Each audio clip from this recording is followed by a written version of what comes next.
يجعلوه في غيابة الجب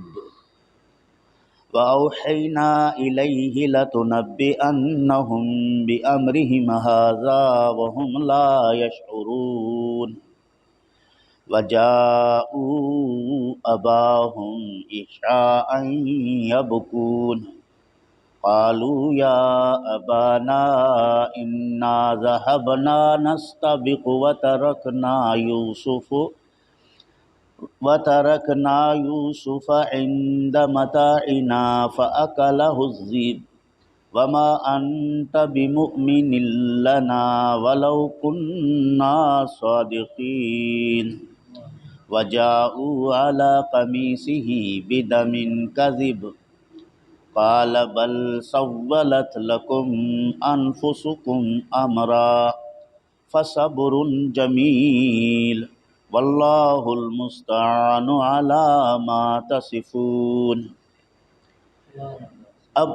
قرآن مجید میں حضرت یعقوب علیہ السلام کے امتحان کا ذکر ہوا کہ جب وہ حضرت یوسف علیہ السلام کو لے گئے اور سب نے اس بات پر اتفاق کیا کہ انہیں اندھیرے کنویں میں ڈال دیا جائے۔ وَأَوْحَيْنَا إِلَيْهِ اور ہم نے وحی بھیجی حضرت یوسف علیہ السلام کی طرف لَتُنَبِّئَنَّهُمْ بِأَمْرِهِمْ هَذَا ہم ضرور انہیں ان کا یہ کام بتا دیں گے وَهُمْ لَا يَشْعُرُونَ اور وہ اس وقت اس کو نہیں جانتے ہوں گے۔ اللہ رب العالمین نے حضرت یوسف علیہ السلام کے لے جانے کا ذکر کرتے ہوئے فرمایا کہ جب ان کے بھائی حضرت یوسف علیہ السلام کو یعقوب علیہ السلام کی اجازت سے گھر سے لے کر گئے تو حضرت یوسف علیہ السلام بھی باہر نکل کر ان کو دیکھتا رہا۔ انہوں نے بڑی محبت سے اپنے بھائی کو کاندھے پر اٹھا کر لے جانے لگے، جہاں تک حضرت یعقوب علیہ السلام کی نظر پڑ رہی تھی وہاں تک تو انہوں نے بڑی محبت سے اٹھاتے ہوئے لے کر گئے۔ جب حضرت یعقوب علیہ السلام کی نظر سے وہ دور چلے گئے تو انہوں نے اپنے بھائی کو زمین پر دے مارا اور طعنے بازی شروع کیے کہ اب بلاؤ اپنے ان 11 ستاروں کو جو تمہیں سجدہ کر رہے ہیں، جنہیں تو خواب میں دیکھ رہا ہے، وہ تیری مدد کریں۔ ایک دوسرے کی طرف دھکا دے رہا ہے تو تیسرے کی طرف، اسی طرح حضرت یوسف علیہ السلام پر انہوں نے تشدد کرنا شروع کیا۔ اس موقع پر حضرت یوسف علیہ السلام نے اپنے بھائی یہودا سے مدد طلب کی کہ آپ سب سے بڑے ہیں، آپ انہیں سمجھاتے کیوں نہیں؟ تو پھر یہودا بیچ میں آ کر بھائیوں سے کہا کہ تم نے تو یہ ہم سے عہد کیا تھا کہ ہم اسے قتل نہیں کریں گے اور اس کو کنویں میں ڈال دیں گے، تو اس پر تشدد کرنا چھوڑ دو۔ تو یہودا کی بیچ میں آنے کی وجہ سے بھائیوں نے تشدد کرنا چھوڑ دیا اور حضرت یوسف علیہ السلام کو کنویں میں ڈالنے کے لیے اس کنویں کی طرف لے گئے جن کو انہوں نے پہلے ہی تاڑ رکھا تھا۔ حضرت یوسف علیہ السلام کو جب کنویں کے پاس لے کر گئے تو حضرت یوسف علیہ السلام کا انہوں نے قمیض اتارا اور آپ کے ہاتھ باندھ دیے، ڈول میں ڈال کر اندر کنویں کی طرف لٹکانا شروع کر دیا۔ حضرت یوسف علیہ السلام انہیں منت سماجت کرتے رہے کہ ایسا نہ کرو، لیکن وہ اپنی اس حرکت سے باز نہ آئے۔ انہیں کنویں کی طرف ڈالنے پر بڑے شدت کے ساتھ وہ اپنے کام میں مصروف رہے۔ تو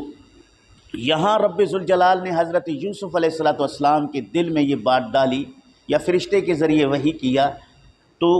کہ تم گھبراؤ نہیں، ہم تمہیں سلامتی کے ساتھ اس کنویں سے باہر نکالیں گے اور پھر یہ تمہارے بھائی تمہارے پاس آئیں گے، پھر تو انہیں یہ ساری چیزیں بتا دینا، جتا دینا، جب کہ انہیں پتہ نہیں ہوگا، وہ آپ کو نہیں جانتے ہوں گے، وہ آپ کے شناخت سے انجان ہوں گے۔ اس وقت آپ ان کو یہ جتا دینا کہ تم نے مجھے کنویں میں ڈالا، میرے ساتھ یہ کیا، تو اس وقت یہ آپ کے سامنے بطور غلام کے کھڑے رہیں گے، تعظیم اور تکریم بھی بجا لائیں گے، آپ بادشاہ بنیں گے اور یہ آپ کے سامنے فقیر اور گدھا بن کر آئیں گے، اناج کے طلبگار ہوں گے، اس وقت آپ شاہی نظام پر معمور ہوں گے۔ تو اس کے بعد اللہ رب العالمین نے آگے بیان کیا وَجَاءُوا أَبَاهُمْ عِشَاءً يَبْكُونَ۔ حضرت یوسف علیہ السلام کو کنویں میں ڈالنے میں انہوں نے اتنی جلدی کی کہ رسی کاٹ دیا تاکہ یہ تیزی کے ساتھ اندر گر جائے اور ہلاک ہو جائے، شہید ہو جائے۔ اللہ رب العالمین نے حضرت جبریل علیہ السلام کو حکم دیا، جبریل علیہ السلام سدرۃ المنتہا سے اتنی تیزی اور عجلت کے ساتھ وہاں حاضر ہوئے کہ یوسف علیہ السلام کو سلامتی کے ساتھ اٹھا کر ایک پتھر پہ رکھ دیا، یعنی پانی میں نیچے گرنے سے پہلے پہلے جبرائیل علیہ السلام پہنچ گئے۔ ادھر انہوں نے رسی کاٹ لی، نیچے جبرائیل علیہ السلام نے اپنا ہاتھ دے کر اسے روک لیا اور پتھر پہ بٹھا دیا۔ اور حضرت ابراہیم علیہ السلام کو جب نمرود نے پکڑ کر آگ میں ڈالنے کے لیے، آراف میں پھینکنے کے لیے ان کے کپڑے اتار کر جب پھینکنا چاہا تو رب ذوالجلال نے جبریل علیہ السلام کو جنتی حریر کا لباس کرتا دے کر بھیجا، وہ حضرت ابراہیم علیہ السلام کو پہنایا گیا اور اس کو منجنیق کے ذریعے آگ میں ڈال دیا گیا۔ ابراہیم علیہ السلام سلامتی کے ساتھ آئے۔ وہ قمیض حضرت ابراہیم علیہ السلام کا اسحاق علیہ السلام کے پاس آیا اور حضرت اسحاق علیہ السلام کے ذریعے یعقوب علیہ السلام کو ملا۔ حضرت یعقوب علیہ السلام نے اس کو سنبھال کے رکھا۔ جب حضرت یوسف علیہ السلام کو ان کے بھائی لے کر جانے لگے تو اس حریر کے لباس کو آپ نے لپیٹ کر چاندی کے ایک ڈبیے میں ڈال کر تعویذ نما بنا کر حضرت یوسف علیہ السلام کے گلے میں ڈال دیا۔ وہ قمیض حضرت یوسف علیہ السلام کے گلے میں ڈلا ہوا تھا۔ جبریل علیہ السلام نے وہ چاندی کا ڈبیہ کھول کر وہ جنتی حریر کا کرتا نکال کے کنویں کے اندر یوسف علیہ السلام کو پہنا دیا۔ حضرت یوسف علیہ السلام نے وہ قمیض پہنا تو اس قمیض چونکہ جنتی تھی، اس سے اتنی روشنی پیدا ہو گئی کہ کنویں کا وہ جو اندھیرا پن تھا وہ ختم ہو گیا، ایک روشن نما کمرہ بن گیا۔ حضرت یوسف علیہ السلام اس کے اندر رہے 3 دن تک۔ اور مفسرین لکھتے ہیں کہ یہودا چونکہ کچھ رحم رکھتا تھا، نرمی رکھتا تھا، وہ حضرت یوسف علیہ السلام کے لیے کھانا بھی لایا کرتا تھا، ڈول کے ذریعے کھانا اندر بھیجا کرتا تھا۔ 3 دن تک حضرت یوسف علیہ السلام کنویں کے اندر رہے اور اس کے بھائی صبح آ کر اس کے آس پاس تلاش کرتے تھے کہیں کوئی اس کو نکال کر نہیں گیا۔ قالو یا ابانا، اب جب ان کو کنویں میں ڈال کر عشاء کے بعد وہ اپنے والد ماجد کے پاس گئے روتے ہوئے، پھر کہا قالو یا ابانا، کہنے لگے اے ہمارے ابا جان، انا ذہبنا نستبق وترکنا یوسف عند متاعنا، کہتے ابا جان کھیل کود میں دوڑ میں کچھ ہم آگے نکل گئے، یوسف علیہ السلام کو ہم نے اپنے سامان کے پاس چھوڑا، فأکلہ الذئب، پھر اس کو بھیڑیا کھا گیا۔ ہم نے غفلت یہ ہوئی کہ ہم بھائی ایک دوسرے کے ساتھ کھیلنے میں دوڑ لگا رہے تھے تو ہم ذرا آگے نکل گئے، یوسف علیہ السلام چونکہ دوڑنے کی طاقت نہیں رکھتے تھے، اس کو ہم نے بٹھا دیا، یہ ہمارا کھانا سامان رکھا ہو ادھر بیٹھو، تو بھیڑیا نے آ کے اسے اٹھا لیا۔ اور آگے کہتے ہیں کہ وما انت بمؤمن لنا، ہمیں یقین ہے کہ ہم جو بھی کہیں گے آپ اس پر بھروسہ نہیں کریں گے، یعنی ہمارے کہنے پر آپ بھروسہ نہیں کریں گے چونکہ ہمارے پاس کوئی گواہ نہیں ہے، ثبوت نہیں ہے، کوئی شاہد نہیں ہے۔ وَلَوْ كُنَّا صَادِقِينَ، اگرچہ ہم اپنے اس بیان میں سچے ہوں، اس کے باوجود آپ ہمیں سچا نہیں جانیں گے، آپ ضرور کہیں گے کہ ہم نے یوسف علیہ السلام کے ساتھ کوئی فریب اور دھوکہ کی ہے۔ وَجَاءُوا عَلَىٰ قَمِيصِهِ بِدَمٍ كَذِبٍ، اور بطور ثبوت کے حضرت یوسف علیہ السلام کے قمیض کو بکری ذبح کر کے اس کا خون لگا کے لے آئے۔ ابا جان دیکھیں یہ بھیڑیا کھایا اس نے، دیکھو یہ حضرت یوسف علیہ السلام کا خون ہے۔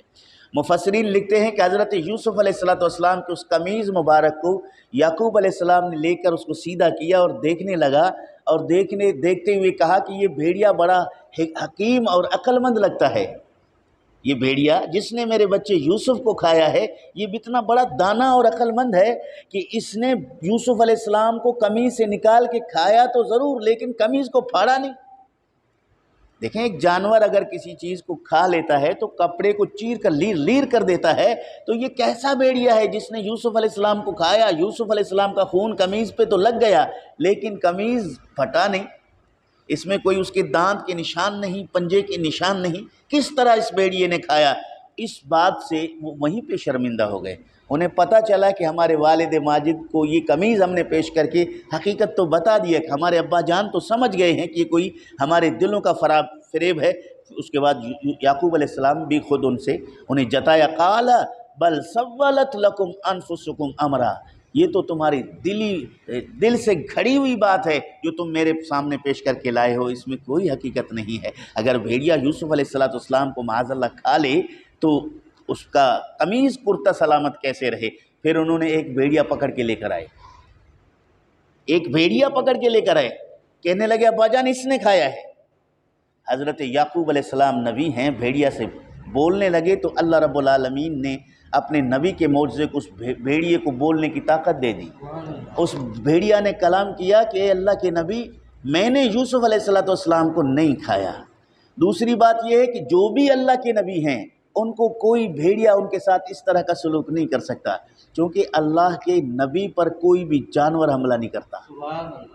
نہ سانپ، نہ بچھو، نہ کتا، نہ کوئی درندہ، چونکہ وہ سب کے سب جانتے ہیں یہ اللہ کے نبی ہیں۔ نبی کی شناخت رب ذوالجلال اپنی مخلوق میں کروا دیتا ہے۔ اگر نبی کو نہیں جانتا تو حضور نے فرمایا آسی الجن والانس، سرکش جن اور سرکش انسان یہ نبی کو پہچانتے نہیں ہیں، یہ نبی کی بے ادبی کرتے ہیں، یہ قتل کے در پہ ہوتے ہیں، یہ انکار کرتے ہیں۔ اس کے علاوہ اللہ کی ہر مخلوق اللہ کے نبیوں کو جانتی ہے اور سلام کرتی ہے۔ یہ بھیڑیا یوسف علیہ السلام کو کیسے کھائیں؟ تو حضرت یعقوب علیہ السلام نے اس بھیڑیے کو چھوڑ دیا، اس کو جانے دیا، اور جانے کے بعد کہا فَصَبْرٌ جمیل۔ قرآن فرماتا ہے کہ اس نے کہا کہ میں بڑا بہترین صبر اختیار کرتا ہوں، واللہ المستعان علی ما تصفون، اور میں اللہ رب العالمین سے مدد چاہتا ہوں اس بات پر جو تم کہتے ہو۔ یہاں صبر جمیل کا مطلب یہ ہے کہ ایسا صبر جس کا ذکر بھی کسی سے بطور شکوہ کے نہ کیا جائے۔ بہت سارے مصائب ہوتے ہیں، لوگ شکوہ کرتے ہیں، شکایت کرتے ہیں کہ یہ تکلیف ہے، یہ دکھ ہے، یہ پریشانی ہے اپنے دوستوں سے، عزیزوں سے، یہ بھی صبر ہے،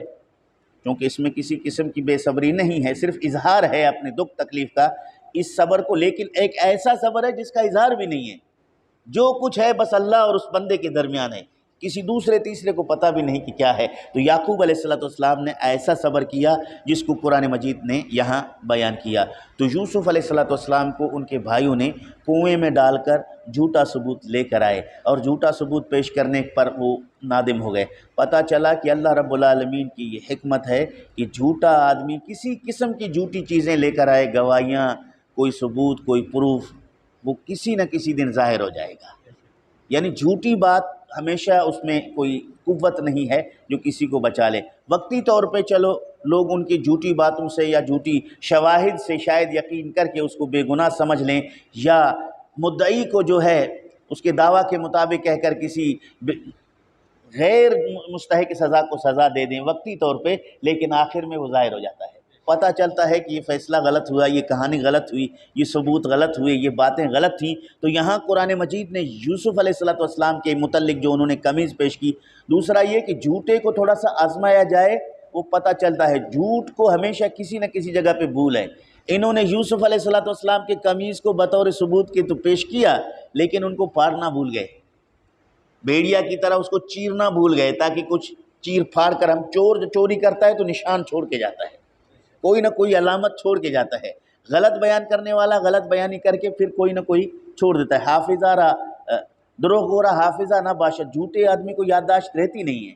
آج کچھ کہے گا 2 گھنٹے کے بعد وہ کچھ کہے گا، اس کو ہوش ہی نہیں کہ میں نے پہلے کیا کہا ان سے۔ حق جو ہے، سچ ہے، وہ ایک ہی ہے، قیامت تک ایک ہی رہے گا، اس میں کسی قسم کا